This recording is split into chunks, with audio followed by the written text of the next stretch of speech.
showed up to Raiders practice yesterday for the second straight day. AB reportedly was wearing a new league-approved helmet during the closed portion of practice, but did not have one during the media portion of practice.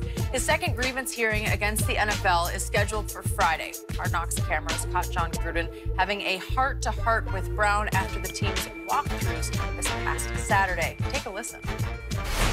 I know you got a lot of people in your ear because you're like a corporation that's kind of gone global. Yeah. But at the end of the day, let's keep it simple. Yep. You know what I mean? Football comes first. Absolutely. Everything else way behind us. You know what I'm saying? Absolutely. Let's just because you handle all that seamlessly, beautiful. Huh? Seamlessly. I like that word. We are now joined by FS1 NFL analyst James Harrison. Good morning. Good morning. So this relationship, James, between Gruden and AB, is it going to work out? I feel like it's going to work out. Do you? Yeah. At least from what I've seen, you know. Of course, it's the honeymoon phase. We haven't gotten to real games, but, you know, Gruden has a general, you know, respect and understanding, I guess, for what AB was doing with the helmet and, you know, his feet situation. Mm-hmm. So, you know, and AB obviously has respect for him for being there, backing him. And right now, you know, everything is pointing up. It could get to a point in the season where if the Raiders aren't doing well, he's not getting the number of catches that he may want to get.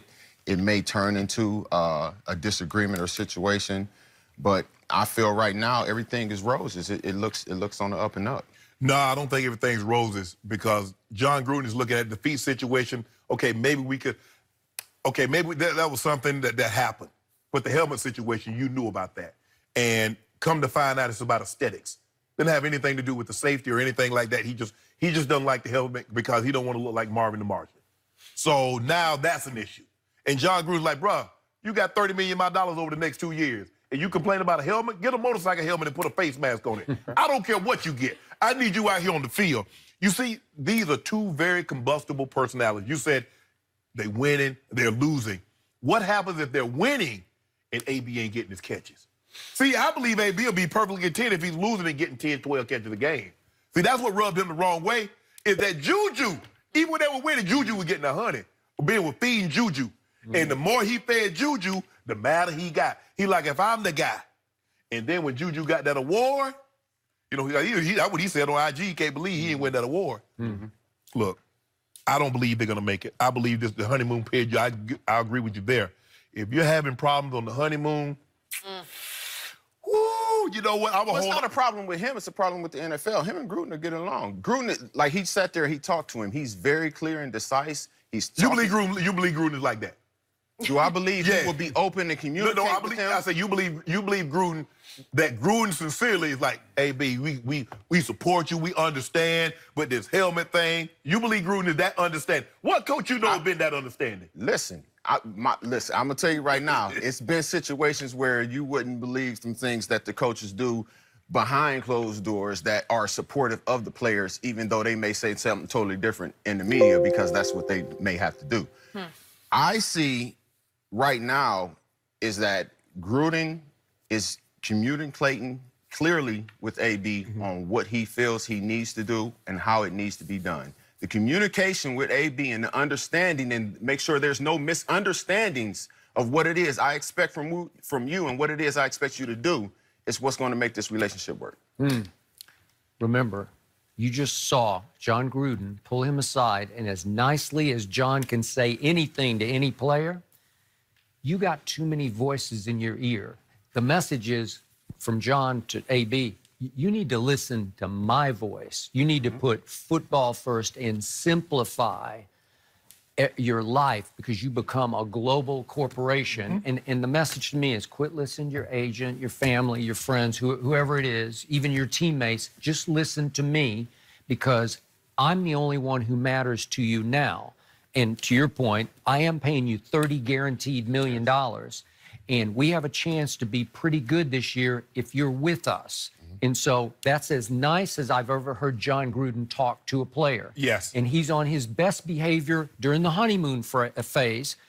But this Gruden that I'm seeing on Hard Knocks, because I covered Jon Gruden's last year in Oakland in 2001, the first time around. Okay.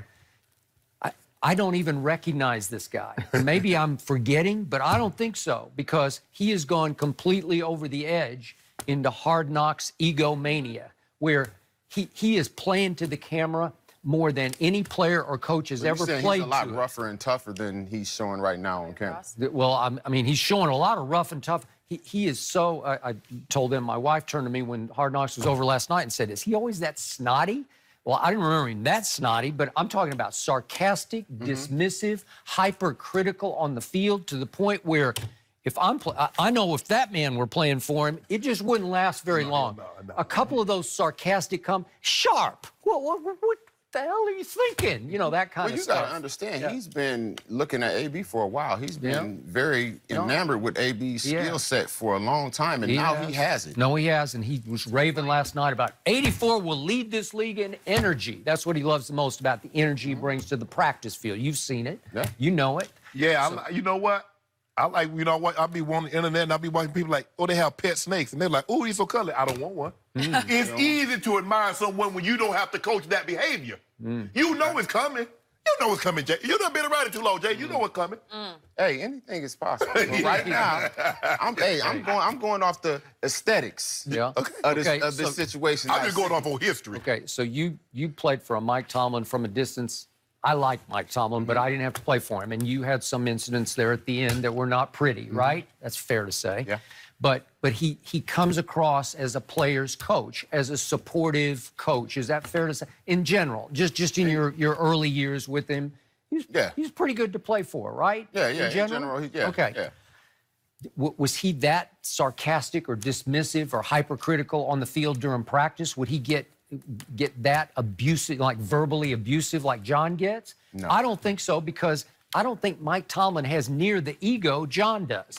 His ego is even bigger than AB's ego to me. And maybe it got fed by being the star of Monday Night Football for however many years that was. And he got even more, well, Skip, and the transition, we started seeing he started getting more animated. And then once he got on television, where the cameras was always on him, I mean, he even became even more animated.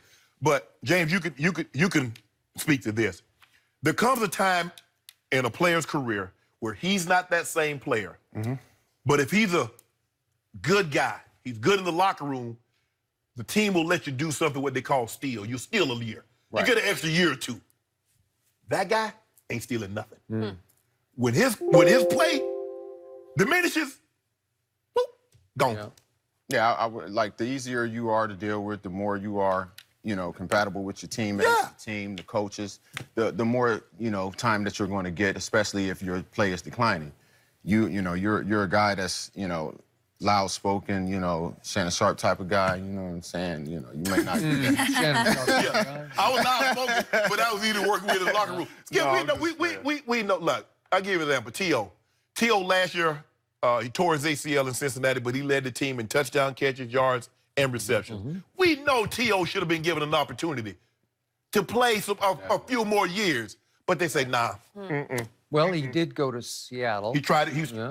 Seattle, He went through 2 preseason games, had a drop in the second game, and then I was shocked. But Pete Carroll just said, gone. And I don't think he got another try. No, he did not. Okay, but he had a track record of having some issues at different teams, and so does that guy. Okay? Track record at one team right now. Yeah, just one team, but it was the team. It's a cornerstone national football. Definitely. It's conservative. But like I said, the communication thing is key. And if Jon is telling him exactly what it is that he wants him to do, and telling him what it is that he's going to do for him, and does it, what happened when he missed a meeting, he missed practice? Jon's going to have to do what it is that he needs to do. Why he got to do that? Why he can't be where he's supposed to be? You say he's starting over, we're going to be fresh. Listen, if you're late, it's repercussions and consequences to that. If you allow that to keep, happening and do nothing, then you build a habit. And now this player believes that they can do that.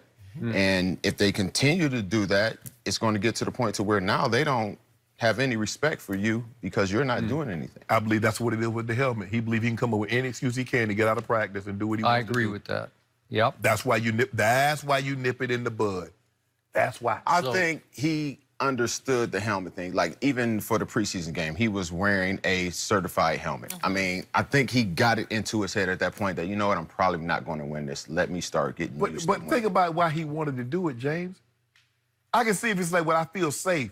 Say I look good.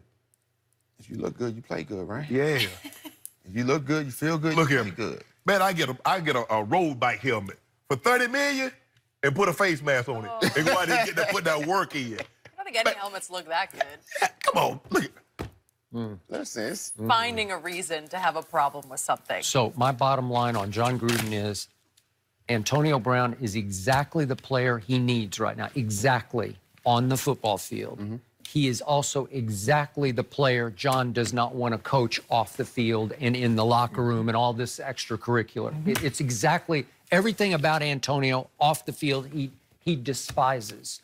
That's why collision course, epic clash. I hope it goes well, Skip. Yeah, so because do I. if he had a problem with the way Ben talked to him, oh, he ain't seen nothing yet. Or if he had a problem with the Ben talk, listen, I don't, it's sarcastic, it's little ask side. Ask Keyshawn how he talked to you. No, He talked to you that bad? Ask Keyshawn. I didn't see that. Keyshawn was quoted as saying after he got sent home, I didn't want to be talked to that way anymore. Oh. Okay?